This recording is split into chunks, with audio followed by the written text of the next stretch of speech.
Rasulullah Shallallahu Alaihi Wasallam bersabda, hindarilah dengki karena dengki itu memakan atau menghancurkan kebaikan sebagaimana api memakan atau menghancurkan kayu bakar. Hadis riwayat Abu Dawud. Dengki atau hasad, menurut Imam Al-Ghazali adalah membenci kenikmatan yang diberikan Allah kepada orang lain dan ingin agar orang tersebut kehilangan kenikmatan itu. Dengki bisa merayap ke dalam hati orang yang merasa 1. Kalah dalam kewibawaan. 2. Kalah dalam popularitas. 3. Kalah dalam pengaruh. 4. Kalah dalam jumlah pengikut. Yang didengki tentulah pihak yang dianggapnya mempunyai kelebihan dalam hal kewibawaan, popularitas, pengaruh dan jumlah pengikut. Tidak mungkin seseorang merasa iri hati kepada orang yang dianggapnya lebih kecil atau lebih lemah. Sebuah pepatah Arab mengatakan, setiap yang mendapat kenikmatan pasti didengki. Hadis di atas menegaskan kepada kita bahwa dengki itu merugikan.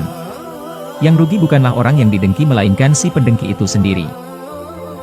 Di antara makna memakan kebaikan, seperti yang disebutkan dalam hadits di atas, dijelaskan dalam kitab Aunul Maqbud, memusnahkan dan menghilangkan nilai ketaatan pendengki sebagaimana api membakar kayu bakar.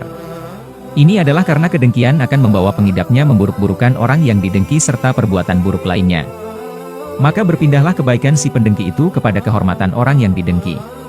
Maka bertambahlah pada orang yang didengki kenikmatan demi kenikmatan sedangkan si pendengki bertambah kerugian demi kerugian. Hilangnya pahala hanyalah salah satu bentuk kerugian kepada pendengki. Masih banyak kebaikan-kebaikan atau peluang-peluang kebaikan yang akan hilang dari pendengki, di antaranya ialah, pertama, mengalami kekalahan dalam perjuangan. Orang yang dengki perilakunya sering tidak dapat dikendalikan dengan baik. Dia dapat terjebak dalam tindakan berikut. 1. Merusakkan nama baik orang yang didengkinya.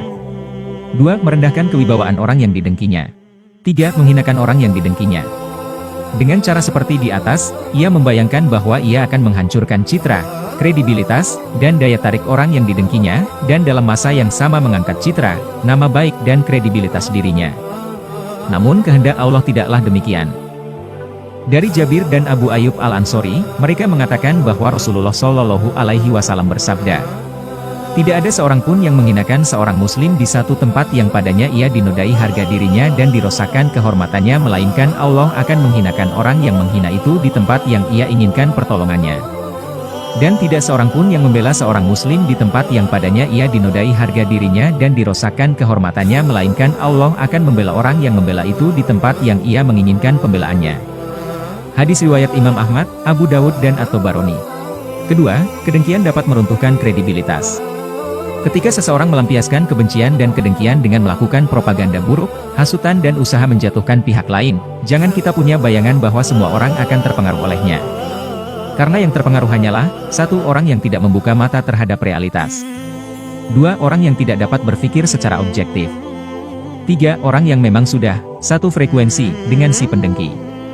Semoga kita dikaruniai Allah Subhanahu wa Ta'ala kemampuan untuk melawan kedengkian yang dapat menghanguskan nilai-nilai agama dalam diri kita. Semoga kita dimudahkan untuk menghilangkannya dari dalam hati dan perilaku kita sehari-hari. Amin ya Rabbal Alamin. Billahi taufiq wal hidayah. Waridho wa inayah. Wassalamualaikum warahmatullahi wabarakatuh. Sampai jumpa lagi, insya Allah.